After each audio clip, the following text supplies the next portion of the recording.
할렐루야.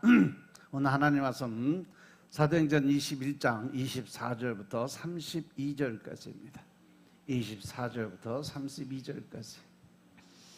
저희를 데리고 함께 결례를 행하고 저희를 위하여 비용을 내어 머리를 깎게 하라. 그러면 모든 사람이 그대에게 대하여 들은 것이 헛된 것이고 그대도 율법을 지켜 행하는 줄로 알 것이라.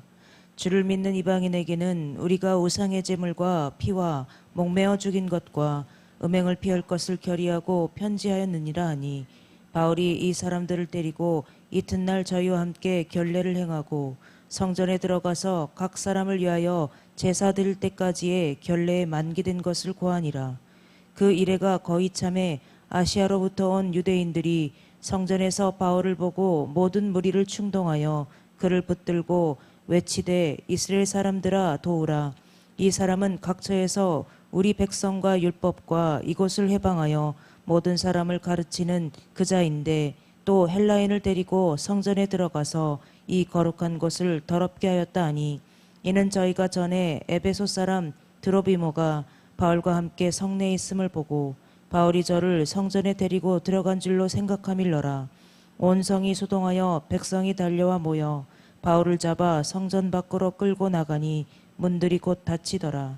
저희가 그를 죽이려 할 때에 온 예루살렘에 요란하다는 소문이 군대의 천부장에게 들리매 저가 급히 군사들과 백부장들을 거느리고 달려 내려가니 저희가 천부장과 군사들을 보고 바울 치기를 그치는지라. 아멘. 24절에 보면 저희를 데리고 함께 결례를 행하고 죄를 위해서 비용을 내고 머리를 깎게 하라 말씀이 있는데, 장로들이 사도 바울에 대한 유대인들의 오해를 불식시키고자 사도 바울에게 두 가지 사항을 제안을 하는 거죠. 즉, 서원한 네 사람과 함께 서원을 하고 결례를 행하려는 것과 그들의 비용을 대신 지불해 주라는 거죠. 여기서 결례라는 것은 서원한 사람들이 서원 기간 전후에 자기의 영과 육을 정결하게 하기 위해서 드리는 의식이죠. 그런데 이러한 결례 마지막 날에 제사의 예물을 드려야 되는데, 민수기 6장 13절부터 20절에 보면 이렇게 쭉 연구가 돼 있어요. 이 경비를 부담하라는 거예요. 근데 이때 드리는 예물이 번제물로 1년 된 수양을 하나 드리고, 속제물로 1년 된 암양 하나 드리고, 화목제로 수양 하나와 그 외에 무교병 등 이렇게 여러 가지를 드림으로 해서 그 비용이 만만치 않았다는 거죠.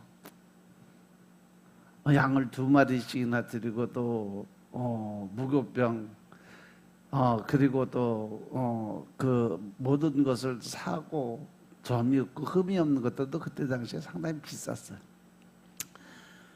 그러니까 그 비용이 만만치 않아서, 따라서 당시 유대인들 사이에서 이 가난한 서원자들을 위해서 이런 비용을 대신 물어주는 것은 아주 대단한 미덕으로 알고 있었어요.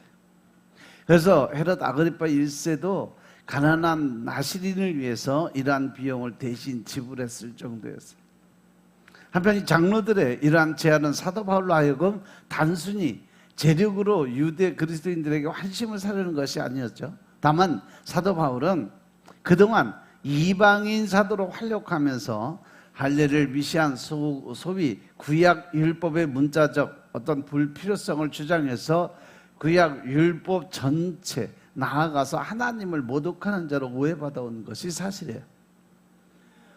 그래서 이제 사도 바울로 하여금 이 구약 율법에 명시된 서원과 결례를 행함으로 그가 사도 바울이 구약 율법에 대한 신약 복음의 절대성을 주장하면서 구약 율법의 문자적 준수의 필요성을 주장한 것은 이미 구속사의 시대가 구약에서 신약으로 바뀌었기 때문에 구약 율법 중에 우리 주 예수의 구속사역을 예표하는 것에 불과했던 의식은 이미 그 용도가 다 성취됐다는 거예요. 또한 도덕이나 시민법은 이것을 더 확장한 신약 복음으로 계속 개선이 되고 있기 때문에 의식법은 더 이상 지킬 필요가 없고, 또한 신약 복음을 지키면 더욱더 높은 차원에서 도덕 또 시민법 이러한 것과 관련해서 율법도 지키는 것이기 되기 때문에 그렇게 사도 바울이 주장을 했던 거죠. 근본적으로는 사도 바울도 모세의 율법과 조상들의 관습을 존중한다는 사실을 알게 해서 이로 인해서 사람들이 들었던 사도 바울에 대한 소문이 잘못된 것을 깨닫게 하려고 그래서 결례를 행하게 만들어줬던 거예요. 25절에 보면 주를 믿는 이방인에게 우리가 우상의 제물과 목매어 죽인 것과 음행을 피할 것을 결의를 했다. 이것은 이전에 예루살렘 총회에서 이방인 신자들이 신앙생활의 유익을 위해서 최소한 지켜야 될 규범을 결의했던 그런 상이에요. 그런데 여기서 이것을 야고보와 장로들이 다시 언급을 하고 있는 것은 바로 사도 바울이 서원자와 함께 결례를 행하고 그 비용을 대신 내는 것은 이러한 예루살렘 총회의 결의사항에도 위배되는 되는 것이 아닌 것을 강조하기 위해서 그렇죠. 다시 말해서 예루살렘 교회 장로들과 야고보는 자신들이 유대인 성도들을 의식해서 사도 바울에게 제안한 원칙적인 신앙에 위배된 것으로 이 사도 바울이 자기의 장로들의 뜻에 따라서 이렇게 순종하기를 요청하는 거죠.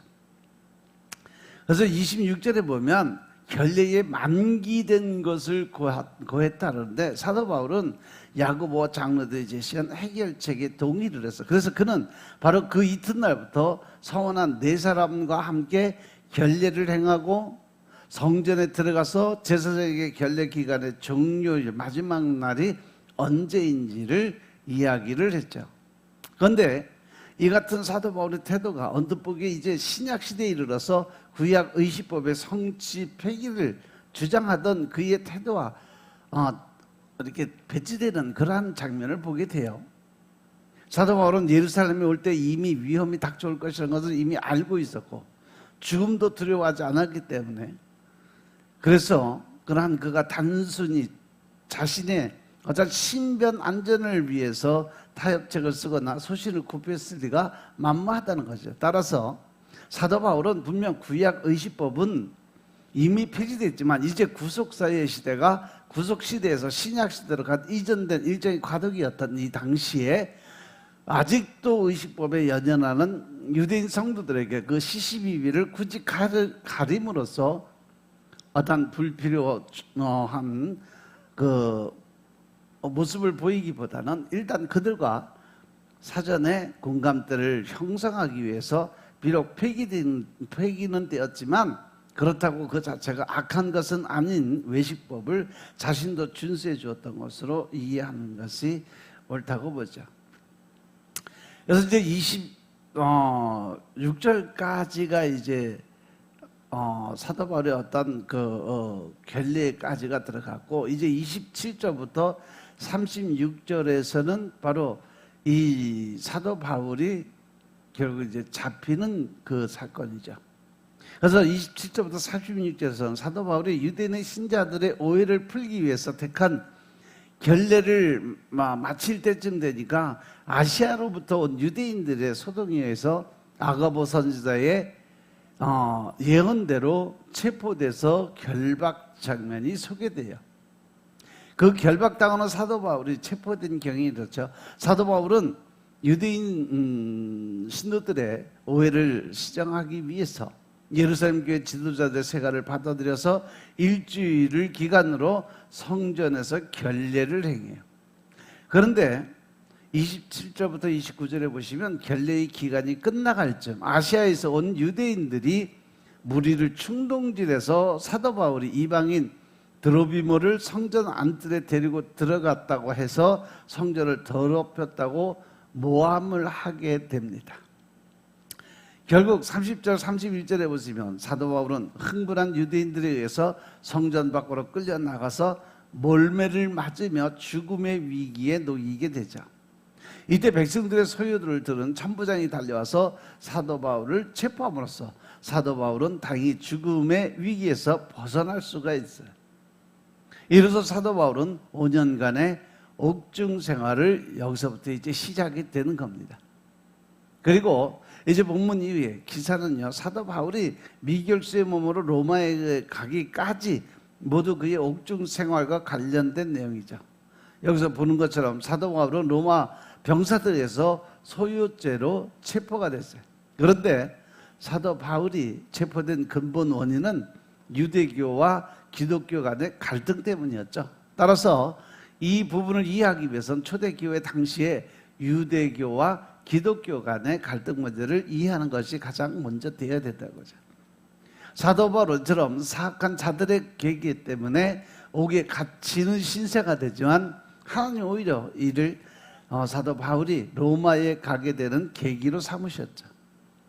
이와 같이 하나님의 복음은 사악한 자들의 어떠한 방해와 회방에도 불구하고 복음은 전파되고 그렇게 하는 온 세계에 복음이 전파됨으로써 주님께서 다시 이 땅에 오시게 되는 길을 만들었다는 거죠. 하면 누가는 보면 누가가 예수님의 고난과 이 사도 바울의 고난을 비슷하게 묘사를 같이 해요. 즉 누가는 예수님께서 유대인에게 박해를 받고 이방인의 죽임을 당하신 것처럼 사도 바울 또한 유대인에게 박해를 받고 이방인에게 체포당한 것으로 묘사를 하고 있죠. 이것은 누가가 이 사도 바울의 예루살렘 방문과 예수님의 예루살렘 입성을 같은 차원에서 비교함으로써 사도 바울의 생애가 예수님의 생애를 본받는 삶인 것을 강조하는 것처럼 역시 그와 같은 의도가 내포되어 있어요. 그래서 27절 보면 그 이래가 거의 참회. 여기서 이래라는 것은 바로 결례 기간, 소유되는 기간을 가리키고 있죠. 아시아로부터 온 유대인들은 에베소와 그 주변에 살던 디아스포라의 그 유대인들로 추정이 되는데, 왜냐하면 비교적 오랜 기간 동안 사도 바울을 보지 못한 예루살렘에 거주하는 유대인들과는 달리 이들은 사도 바울의 얼굴을 너무도 잘 알고 있었다는 거죠. 즉 사도 바울은 에베소에서 3년 동안 복음 전도 활동을 했는데 그때 그곳 사람들에게 얼굴이 널리 알려졌던 그러한 사람이에요. 그래서 여기서 성전은 28절에 소동으로 봐서 이것은 제사장과 레위인이 아니더라도 유대인 남자라면 들어갈 수 있었던 이스라엘의 뜰인 것 같아요. 당시 헤롯성의 그 구도가 어떻게 되냐면 헤롯성에 성전 본체가 있고 그 안에 들어가면 제사장의 뜰이 있고 이스라엘의 뜰이 있고 여인의 뜰이 있고 이방인의 뜰이 있고 성전 외벽으로 이루어졌어요. 그러니까 성전에서 딱 들어가면 제일 먼저 이방인의 뜰이고 그 다음에 여인들이 머무는 뜰이고 그 다음에 이스라엘 백성들이 머무는 뜰이고 마지막 제사장이 머무는 뜰이고 그 성전 헤롯 성전 왕이 거하는 그러한 구조로 돼 있어요. 그래서 여기서 무리를 충동했다는 것은 그 주의를 소란하게 하고 혼란시킨다는 뜻으로 23절에서 41절의 말씀처럼 사도행전 19장 23절부터 41절의 말씀처럼 이방인들이 에베소에서 이렇게 소동을 묘사할 때 쓰인 말과 동일한 모습이에요. 이것은 이들이 사도 바울을 대적함에 있어서 얼마나 끈질기고 얼마나 악독했는지 잘 보여주고 있는 장면이에요. 그래서 28절에 보면 이스라엘 백성들과 더불어 이 사람은 각처에서 우리 백성과 율법과 이것을 회방해서 모든 사람을 가르치는 자라고 했어요. 유대인들은 그들이 가장 소중하게 여기는 유대교의 3요소를 들어서 사도 바울을 고발하고 있는 거죠. 즉 그들은 하나님의 선택을 받은 선민으로서 모세가 하나님께로부터 받아 자신들에게 전해준 신성한 율법과 하나님의 성소인 성전을 모든 삶의 근간으로 삼았어요. 또한 자신들만의 자랑거리로 여겼죠. 그런데 사도 바울이 이러한 것들을 거스르고 반대하고 있다고 해서 이 사도 바울을 죽이려고 작정을 했던 거죠. 여기서 회방한다는 것은 뭐 어디에 대항하고 반대하는 이러한 뜻의 의미를 가졌어요. 그러면서 그 거룩한 것을 더럽게 했다는 것은 아무것도 아닌 것으로 만들다. 즉 다시 말해서 예루살렘 성전 내부는 벽 하나를 사이에 두고 이스라엘의 뜰과 이방인의 뜰로 나누어져 있어요. 그리고 이방인들은 성전에 이방인의 뜰까지 들어갈 수는 있어도 이스라엘의 뜰에는 들어가면 큰일 나요. 바로 사형이에요. 만일 이 규정을 어기면 그 사람은 사형이 되게 되는데 아예 로마인들도 예외가 될 수 없어요. 따라서 유대인들은 사도 바울이 할례받지 못한 에베소 사람 드로비모를 이스라엘의 뜰에 데리고 와서 성전을 더럽혔다고 모함을 하고 사도 바울을 죽이려고 작정을 한 거죠. 그래서 29절 보면 저희가 에베소의 사람 드로비모가 바울과 함께 성내에 있는 것을 보고 저들이 성전에 데리고 들어간 걸로 생각만 한 거죠. 그러고 나서 죄를 뒤집어 씌우는 거예요. 드로비모는 에베소에서 사도 바울을 따라서 예루살렘까지 따라온 자예요. 에베소에서 전도를 받아서 은혜 받고 사도 바울의 이 전도 여행을 동역했던 사람이에요. 그런데 그가 이 사도 바울과 같이 예루살렘 성내에 돌아다니는 것을 본 유대인들은 사도 바울이 저를 이스라엘 뜰까지 데리고 들어간 줄로 착각하고 소란을 피운 거예요. 아니 뭐 착각이 아니고 작정을 하고 모함을 한 거죠. 그런데 이러한 오해는 단순한 착각에서 비롯된 것이 아니라 사도 바울을 제거하려는 모함의 일환으로 볼 수 있다는 거죠. 30절에 보면 온 성이 소동해서 백성이 달려왔다. 온 성이 소동했다는 것은 여기서부터 바로 폭동의 기미를 보였다. 즉 감정과 행동이 격앙된 상태로 나오는 것을 소동했다라고 표현을 했어요. 이 디아스포라 유대인들의 고발이 너무나 중체하고 자극적인 것이기 때문에 예루살렘 성내에 온 유대인들은 일시에 분노를 하고 소동을 일으켰죠. 그리고 나서 바로 사도 바울을 성전 밖으로 끌어 나갑니다. 즉 그들은 사도 바울에게 한마디 변명의 기회조차 주지 않은 채 성전 밖으로 끌어낸 거예요. 그리고 나서 바로 문을 닫아버린 거죠. 여기서 바로 문이란 것은 바로 이스라엘 뜰과 이방인의 뜰 사이에 있는 작은 문을 가리키는데 이 문을 닫은 사람들은 성전 문을 경비하던 레위 사람들이었을 것이다. 아마도 이들은 사도 바울이 군중들에게 맞아 죽을 것으로 생각하고서 만약에 사도 바울이 그 성전에서 피를 흘리고 죽으면 그 성전이 더럽혀지니까 그 성전을 더럽히지 않기 위해서 사도 바울이 성전 내로 이렇게 도망오지 못하게 급히 문을 닫아 걸어온 거죠. 그래서 31절에 보면 저희가 그를 죽이려고 할 때 온 예루살렘에 소란다는 소문이 군대의 천부장에게 들렸다고 했어요. 이 천부장은 보병이 한 760명 그리고 기병이 240명 그래서 약 1000명을 거느린 로마 군대의 지휘관 장군이에요. 당시 이곳의 천부장은 글라우디오 루시아로서 그의 군영은 헤롯 성전 바로 서북쪽 언덕 위에 세워진 안토니아 요새를 지키던 그러한 사람이었어요. 그는 예루살렘 치안의 책임자였는데 지금은 오순절 기간이기 때문에 언제든지 폭동이나 소유를 염려해서 특별 경계를 피고 있던 중에 이 사도 바울로 인한 소동 소식을 듣자 단숨에 군사를 거느리고 출동을 한 거죠. 한편 이 천부장은 1000명의 군사를 거느린 지휘관에 불과했지만 당시 식민지 이 지역에서 천부장의 권력은 아주 엄청난 권세와 능력이 있는 자예요. 그래서 32절을 보니까 저가 급히 군사들과 백부장을 거느리고 백부장들을 거느렸다 그랬어요. 백부장은 대략 100명의 군사들을 지휘하는 사람. 그럼 여기서 백부장들이라고 복수로 표현한 것으로 보아서 최소한 200명, 300명, 400명의 군사들을 이끌고 출동을 했다라는 결론이 나오죠. 한편 이 같은 상황은 로마 당국에 대한 로마인들이 유대인들의 반란이나 소유를 염려해서 로마 군인들의 경계 태세가 얼마나 철저하게 됐는가를 잘 나타내주고 있어요.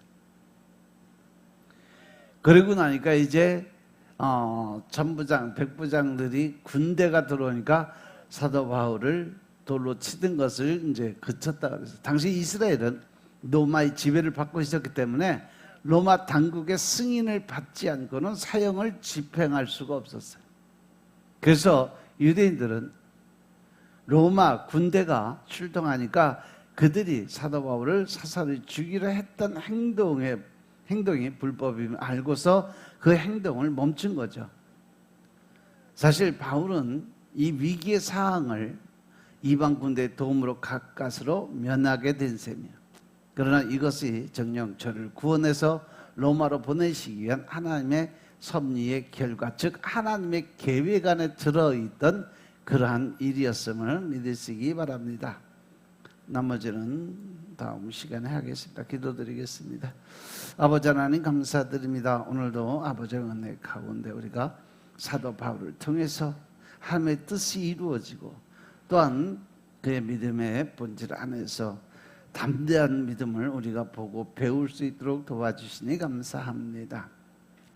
우리가 담대한 믿음을 가지고 절대 좌로나 우로나 치우치지 않고 오직 성령님의 인도하심에 따라 살아갈 수 있도록 축복하시고 오직 성령의 인도하심을 통해서 우리가 변화된 삶을 갖게 하시고 오직 주 예수 그리스도의 삶을 따라가시는 예수 그리스도의 도를 닮아가는 삶을 살게 축복하옵소서. 오늘 하루도 온전히 주님께 맡기고 주님이 원하시고 기뻐하시는 삶을 살게 도와주시고 또 나가서 하나님을 기쁘게 하고 하나님 웃게 만들 수 있는 하루의 삶을 살게 축복하옵소서. 모든 말씀 우리 주 예수 그리스도의 이름으로 감사드리며 기도드려 싸움나이다. 아멘.